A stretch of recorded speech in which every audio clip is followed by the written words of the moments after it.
In this video, we're going to show you how to adjust your clutch on the RA declination. And that's this one here on the base. And this is a common problem. And what happens is you can turn it all the way to the edge and to the lock position. And it doesn't lock it. You can see it's moving a little bit.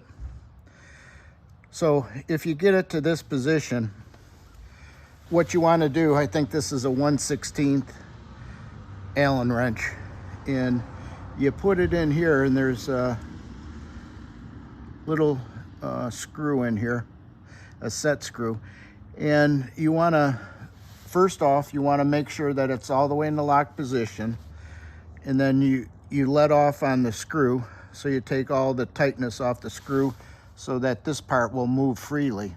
So take this and take it probably about halfway in between. This would be fully open and this is about halfway. And so we'll start here and see how this works. So now we'll go ahead and tighten her back up. Again, this is just moving freely on top of the stud that's in there. And so now we have it tight. And so we go to fully open and it turns easily, and we go to the lock and see now it's locking just a little bit over the halfway position, and now you can't move it. So that's how you adjust your RA lock.